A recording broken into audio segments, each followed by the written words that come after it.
So welcome to my YouTube channel. That's what we call The Good Life, and that's exactly what this channel is all about. It's about improving your life by growing your own fruit and vegetables, whether it's a lot or a little bit. It's really up to you. Either way, it's going to improve your lifestyle by eating better food and doing something that's going to really relax you and make you live a better life. So today I'm just going to be going through the jobs that I'm doing in my home garden and up my allotment. So we're going to start today in my home garden. So I've got this little area here, and I've just done a little bit of weeding because I came out the other day, and even though I haven't had the sub pod that long, I've still got quite a few weeds. So I did a little bit of weeding. I've got a lovely amount of parsley, chives that are there, and the coriander is just going absolutely bonkers. Unfortunately my basil's finished because it was too cold, and I've got a little bit of thyme that I've just put. There's a tiny little plant there. I'm going to try and get some more herbs to put in there, and some stray little spring onions that I had, and I couldn't bear to. I'd started them off in a pot and not many had germinated, and I thought the ones that had germinated, the least I could do would be to plant them. And you can actually overwinter spring onions if you've got a few like I've got there, so they can just stay in there and get a little bit bigger, and hopefully I'll get something else to plant in there. I've dug out all my tomatoes and my aubergines, given it a really good dig over. I've just started to mulch it with a few things. We've got a wood burner, so I've just started putting some of the ash from the wood burner on here, and I'll no doubt put some chicken manure on there from my chickens, just to kind of like mulch this over and get it, you know, get some of the nutrients back ready for next year. Still got little bits of rocket here, so I actually thought I had lots of rocket actually in little different patches that are self-seeded, but I've just saved myself a couple of little patches so I can, all the time it's still there, I might as well carry on eating it. There's no point, no need to get rid of it. So, and I move over here. I'm going to move these strawberries. That's one of my jobs to do. So if you wanted to plant some strawberries out, that's a job you could be doing if you wanted to. I'm going to move these, and my thoughts are that I'm going to move where the edge of my home garden bit is there. I'm going to pull it forward a bit and make a bigger amount, and hopefully fit my strawberries up at the end maybe, because the pot thing for me just isn't working enough. I'm not keeping it watered enough, if I'm honest with you. I've got some peppers here, and I think these have nearly finished. I've got a mixture of green peppers and chili peppers, so I think, you know, it's starting to get really cold now. If I leave them too long, they're just going to ruin. So today I'm just going to pick all these off. So these ones are actually a type of a very mild chili, these ones. Those are obviously sweet ones. I have had some light ones. If I'm honest, the harvest for my peppers weren't quite as good, so next year I put my aubergines out in the main ground, and they grew like absolute triffids. I don't know if anyone remembers. So next year I'm going to put my peppers in the main bit of the garden, and I'm hoping they're going to grow a lot better.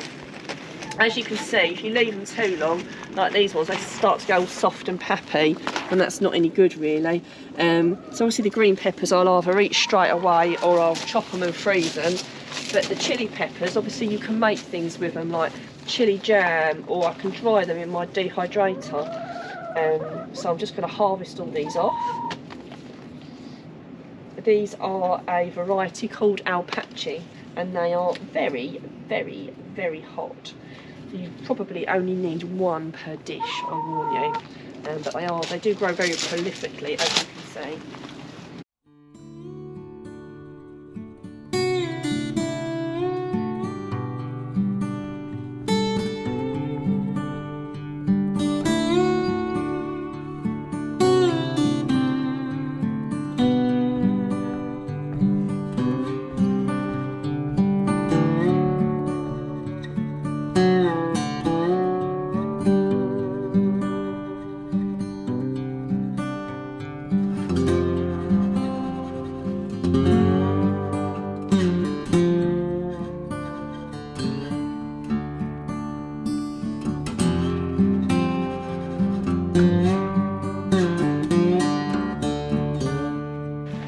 I think that's all of my chilies. Obviously I've got quite a few there, so I think I'm going to probably share them out with a few friends and family. I know some people that like particularly hot chilies, so we have eaten quite a few. And we know what, I keep them on the plant and we eat them as the season goes along, so we haven't got that many there because actually, in all honesty, we've ate them all, so that's just the tail end of what we've got. So I've got some broad beans and some peas in the summer house, so I've got a few things that I'm keeping in there over winter. And now we're just going to head up the allotment so you can see what jobs we're doing up there. So a couple of days later, we're now up the allotment, and I'm going to be going through some of the jobs that I'm going to be doing today, and also some of the jobs that you can be doing yourself. Now I've just walked up the allotment, and even though it seemed really cold and needed my coat to get up here, I'm going to take my coat off because I know once I start getting my jobs done, I'm going to be really hot. There we go, really handy place to put the coat. So one of the first jobs you can be doing, if you wanted to do it, is if you wanted to be splitting your rhubarb, you could be doing that now. I'm not going to be splitting mine because mine's perfectly okay this year. Sometimes I split a bit, normally just to give it to somebody. But all I'm going to be doing this year is covering it with a bit more manure, because it normally helps it, you know, grow really well the next year. So that's one of the jobs I can do. And you can be pruning some of your fruit trees.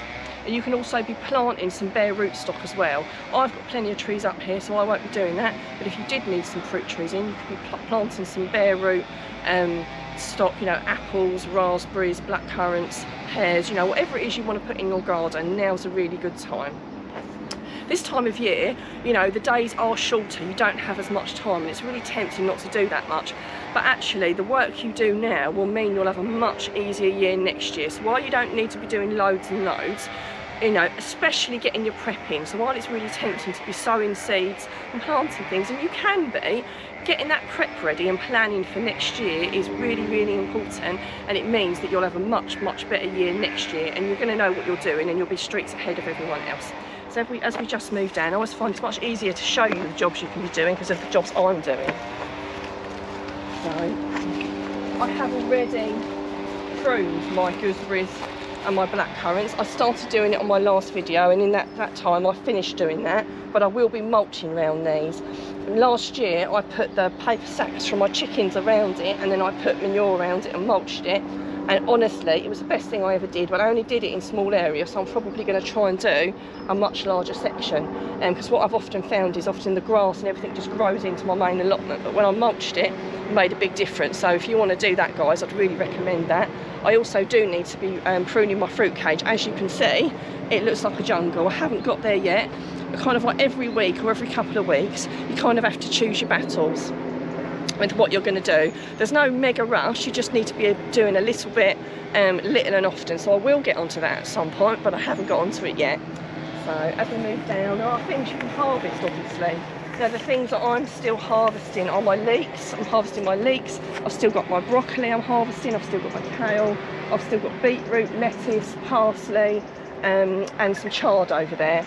My Brussels and my purple sprouting aren't ready yet. My Brussels are still the size of peas, and I'm hoping they're going to come on a little bit in the next few weeks, so I've got them for Christmas. So other things you could be doing, which I had to do the other day, was put some netting back onto my kale because the birds were on it. So, you know, although you haven't got to worry about white cabbage butterfly, where I am, I have a real issue with birds attacking my brassicas, so I had to pop a little bit of netting on. So netting and staking are two jobs that you really need to be doing. As we move down, I need to tidy this bit up, which I've not got to. That bit over there, which is my little wildflower bit, it would be really tempting just to clear that, but this is one of the places I'm leaving because it's a little bit like a nature reserve. So I've still got my sunflowers, and the birds still, and you can see where they're taking chunks out, probably a better, and if you can see that, they are still eating out of those little pods up there. So I don't want to take those down, I want to leave them for the wildlife to enjoy a little bit longer. At some point I'll have to tidy it up, but that's one of the jobs I'll leave because it's actually benefiting nature, and if we kind of keep the you know, the ecosystem working a little bit better, then that obviously works better for us when we're trying to grow things. And also it's really nice to still be feeding the birds naturally when the days get a little bit colder for them to find food. So as we move down, I've started to cover bits over, and I will be covering this section over once I've cleared it. So today I'm going to be digging my dahlias, and we haven't had that much frost yet, but it will be coming. And now, all depending where you live in the country, where I am here at this allotment is quite clay soil, and it's very, very open, so the frost can be really, really harsh. So I really need to get my dahlias up. If your dahlias are in a sheltered position, it's not so bad, and if you've not got a clay soil, it's not so bad. But with the clay soil, your tubers are more likely to freeze and ruin and not come back next year. So that's a job that I'm going to be doing today. So I best get on with it. So the dahlias are all up. As you can see, I had a little bit of help today. My cameraman, my husband, because what you probably don't realise, that's what we call the good life. It isn't all about me. There is my husband and my son as well as part of the equation. So obviously they do help from time to time. And getting those dahlias up, I definitely needed a hand. We managed to break a fork, which is very, very ancient, but not everything takes it. Some things do, you do lose, there's some casualties along the way, shall we say. So what we've done is we've dug them up. We've just cut the tops off, and we're going to take them home and we're going to store them over the winter. It's very, very muddy and claggy, the soil at the moment, so I need to get more soil off of these, but it's too muddy and claggy. So while I'm loosening a little bit off, it won't all come off, it's all really, really stuck on there. So I'm going to take them home and dry them out a little bit on my path. Obviously, if I think it's going to be frosty, I'll take them in and put them in the summer house. Hopefully some of the rain will wash some of the soil off, but it's a little bit too claggy to easily get it off at the moment. Once they've dried off a little bit, I'll take as much of the soil off as I can. I'll remove any damaged tubers or ones that are a little bit mouldy or a bit squishy, and I'll store them in a frost-free environment. Normally in my garage, I'll put them in trays, and I've got some kind of like I'll put it between newspaper, and I've got some kind of like insulation-y kind of wrap that I put over it, obviously to keep them frost-free. And then in the spring, I'll put them back out and I'll replant them. So yeah, so a little bit more work to do on these yet, but they're well worth it if you want to grow cut flowers. Dahlias are absolutely fantastic. There's so many different colours. They keep blooming for months and months and months, and you get so much for a small amount of space, and they really are very beautiful. So yeah, dahlias are definitely worth planting if you want some cut flowers, which is why I plant them, and they look really gorgeous as well and attract a lot of wildlife too. So another job I will be doing over the next few weeks, with any luck, is taking my beans down, so I can dry some of the pods off if I want to, which I can do at home. But one of the things that you don't do is when you take your beans up, you don't dig the roots out, because they put nitrogen back into the soil. And when I do my crop rotation, quite often I'll put my brassicas where my beans have been, because the brassicas need the nitrogen and the beans will automatically put it into the soil for me. So that's a job I need to be doing before the wind takes it down. As you can see, it's all starting to look a little bit crazy where we've had quite a lot of wind and rain just lately. So as we move up, if you haven't put any garlic and overwintering onions in, you could do if you wanted to. If I'm honest, it's a little bit late, but if you want to give it a go, you could put some in. Mine have been in since October and they're looking really good at the moment, so I'm really hopeful I'll get a good crop next year. So, and on that note, any work you're doing this year, you're prepping for a good crop next year. So just think about the things that you're doing and where you're putting things. The chard is doing absolutely fantastically. It's a really good staple. If you've never grown Bright Lights chard, not only does it look really fantastic, but it's also really tasty too, and a really, really easy thing to grow in my opinion. As I said, my broccoli and my Brussels are still, you know, work in progress. Cow is still really fantastic, and it will be. The cow, another good staple in the allotment, takes you right through the winter. You don't get that hunger gap, and there's an awful lot of stuff that won't grow. If you plant these things earlier in the year, you get them all through the winter. So I'll have my chard all through the winter, I'll have my kale all through the winter. Leeks will be exactly the same, and with any luck, if those Brussels and the other purple sprout and broccoli come to fruition, I'll be having that too. So as we move up, you can see obviously we need to do a little bit of work here. Something that we have done, if you've got any globe artichokes, we had all the dead wood, which we have got a plant over there, and we've got a couple over here, and we removed all that. I mean, as you can see, I've still got lots and lots of tidying up to do.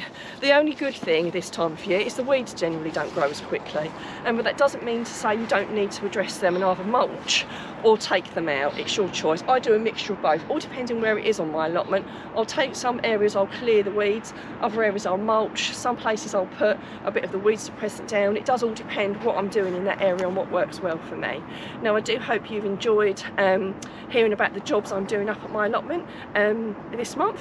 If you've got any questions or queries, you can put them in the comments, and if there's anything that you particularly liked, please do let us know in the comments and give us a like as well.